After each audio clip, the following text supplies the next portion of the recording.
Слобода, Тидип вечером. Это все горные аулы, где был Лансаре. Перечисляя каждую из картин Евгения Лансаре, Белла Касимова также рассказывает о том времени, когда знаменитый русский художник жил и творил на дагестанской земле. Работы написаны в период с 1912 по 1928 годы. Каждая из этих картин – бесценный вклад в искусство Дагестана, которое теперь представлено на суд ингушских зрителей. Представлены портреты, портретный ряд у нас, и пейзажи, горные пейзажи, где побывал сам этот художник в 1925 году. А 4-й приезд его, это в 1928 году, он приехал в Кизляр иллюстрировать книгу Толстого «Казаки». Это станица Старогладковская. Как раз идет этот период. Это небольшое, там несколько у нас этих, где-то 4-5 работ, связанные с этого периода. Экскурсовод затрагивает и биографию самого художника. Евгений Лансаре – представитель художественной династии. Его отец, кстати, тоже Евгений, известный скульптор-анималист, который с детства очень любил лошадей. Его работы представлены во многих государственных музеях страны. Он рано ушел из жизни. Тогда сыну только исполнилось 11. Художник не раз отмечал, что характерные для его творчества краски бытового жеста, интерес к этнографической характеристике персонажей и, наконец, влечение к Кавказу ему передалось от отца. Особенность творческого пути автора привлекает и его коллег по искусству.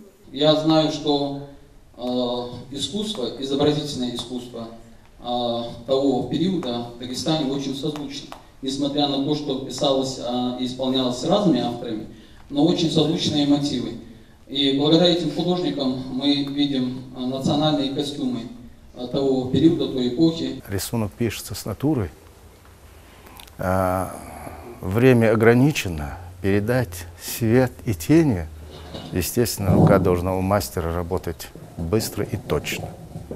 Владение техникой у него было на высоком уровне. Выставка привлекла внимание не только художников. Приобщиться к прекрасному решили и учащиеся школы искусств Карабулака. Ребята признаются, трудно передать словами ту жизнь, которой дышит каждая из работ художника. Экспозиция произвела большое впечатление и на Башира Даурбекова, частого посетителя музея. Чувствуешь, с каким он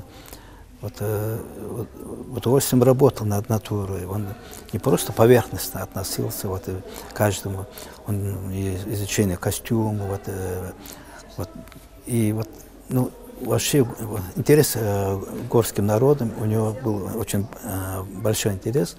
Выставка проводится в рамках майских указов президента о реализации социальной политики и межмузейному сотрудничеству. И это уже 3-я экспозиция, организованная Дагестанским музеем изобразительных искусств имени Патимат Гамзатовой. Хочу отметить, что Дагестанский музей изобразительных искусств имени Патимат Саидовны высоко ценит совместную деятельность с Национальным музеем Республики Ингушетия. Вот это межмузейное сотрудничество, это важно не только для культуры республики, но и для нас, сотрудников, поскольку для нас это прекрасная возможность обменяться опытом, поскольку это очень интересные, с богатейшей историей музеи, с богатейшими коллекциями, поэтому для нас это очень важно. Насладиться творчеством известного русского художника можно будет до конца января. Все работы автора в одну такую выставку, конечно, не вместились. Экспозиция музея будет пополняться новыми картинами. Поэтому посетители каждый раз могут новым взглядом оценивать творчество и талант художника. Дана Плиева, Мэрбек Мержоев, Новости 24.